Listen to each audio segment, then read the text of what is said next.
নমস্কার বন্ধুরা, পলি কিচেনে আপনাদেরকে অনেক অনেক স্বাগত। আজ আমি আপনাদেরকে তৈরি করে দেখাবো বাদাম পটল। আপনারা তো পটল নানাভাবেই রান্না করে খেয়েছেন। পটলের দোরমা, পটল পোস্ত, অনেকভাবেই রান্না করে খেয়েছেন। কিন্তু আজ আমি যেভাবে তৈরি করে দেখাচ্ছি, এইভাবে যদি একবার রান্না করে খান, তাহলে কিন্তু এর স্বাদ আর কখনোই ভুলতে পারবেন না। তাহলে চলুন দেখাই আমি কিভাবে এই বাদাম পটলটা তৈরি করছি।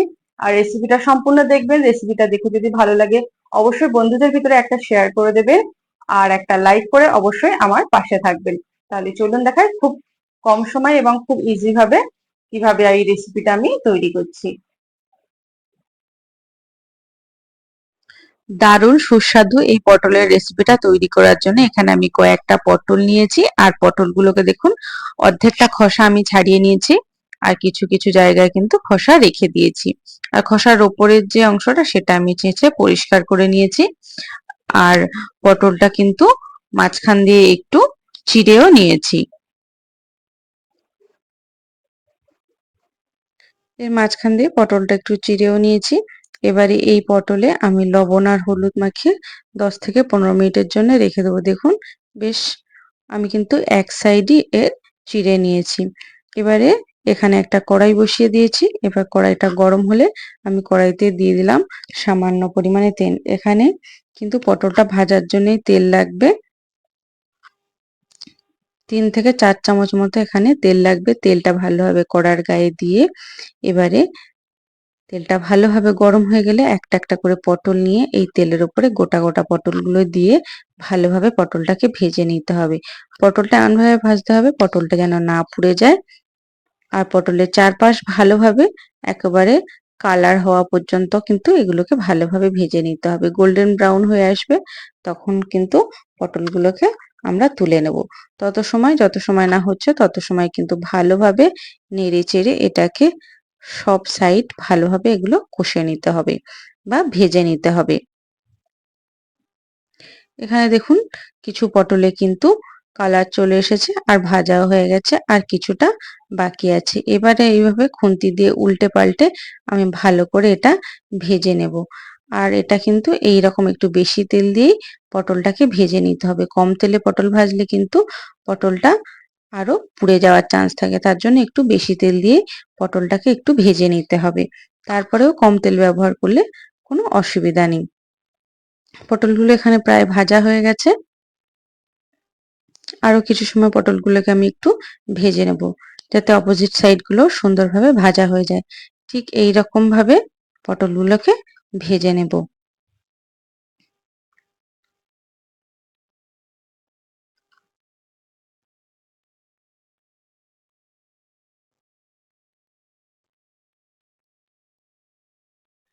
পটলগুলো কিন্তু এখানে সুন্দরভাবে ভাজা হয়ে গেছে।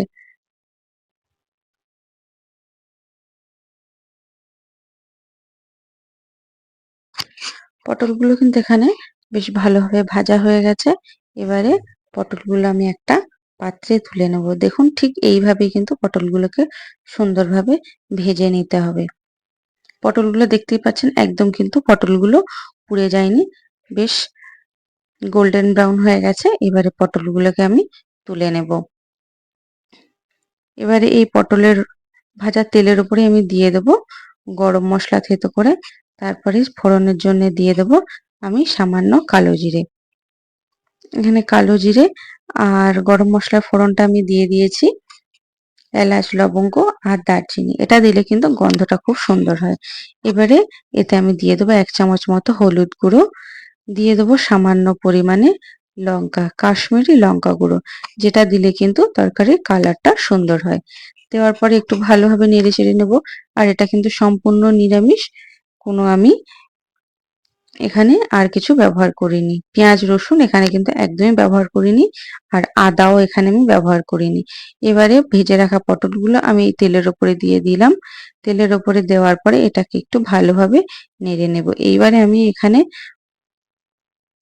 কিছুটা পরিমাণে নিয়েছিলাম বাদাম, কাজু বাদাম এখানে আমি বেটে নিয়েছি।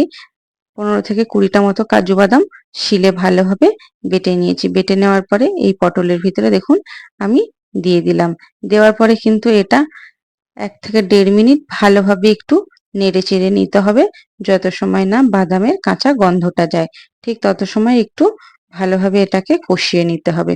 আর এইভাবে যদি কিন্তু বাড়িতে একবার রান্না করেন পটলের এই বাদাম পটল, তাহলে কিন্তু খেতে কিন্তু দুর্দান্ত লাগবে। আপনারা চাইলে কিন্তু এটা রুটির সাথেও খেতে পারেন, রুটির সাথে খেলে কিন্তু এতে জল দেওয়া যাবে না। এবারে আমি এতে দিয়ে দেবো যে বাটিটায় আমি বাদাম বেটে রেখেছিলাম, সেই বাদাম বাটি ধোয়া জলটা এতে দিয়ে দেবো। দেওয়ার পরে কিন্তু এটা একটু ভালোভাবে নাড়িয়ে নেব। এখন ভালোভাবে এটাকে মিশিয়ে নিতে হবে। এটা কিন্তু যেকোনো নিরামিষের দিন ঝটপট বানিয়ে ফেলতে পারেন। একেবারে কিন্তু ১০ মিনিটের ভিতরেই কিন্তু এই রেসিপিটা তৈরি হয়ে যাবে। দেখতেই পেলেন খুব কিন্তু কম সময়ে এবং খুব ইজিলি এটা কিন্তু তৈরি হয়ে যায়। এবারে এটা ফুটে ওঠা পর্যন্ত একটু অপেক্ষা করব।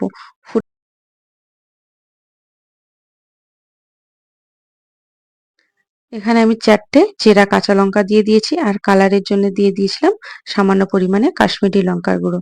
এবার এতে আমি দিয়ে দেবো সামান্য পরিমাণে ঘি বা ১ চামচ মতো ঘি।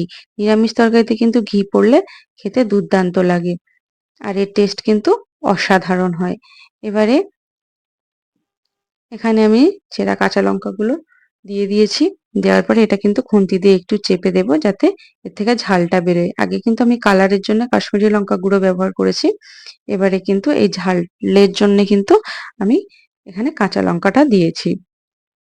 এটা এবারে ভালোভাবে ফুটে উঠলে অবশ্যই কিন্তু বন্ধুরা যেহেতু নিরামিষ তরকারি তার জন্য কিন্তু এতে চিনি ব্যবহার করবেন। যে যতটা চিনি পছন্দ করেন তারা চিনি ব্যবহার করতে পারেন। আর যারা পছন্দ না করেন তারা অবশ্যই চিনিটাকে একটু এড়িয়ে যাবেন। এটা তরকারিটা ভালোভাবে ফুটে উঠেছে। এবার তরকারিটা আমি একটা পাত্রে নামিয়ে নেব।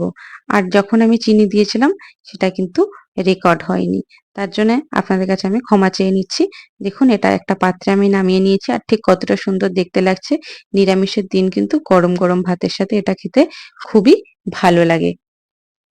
অবশ্যই বাড়িতে এই রেসিপিটা তৈরি করবেন।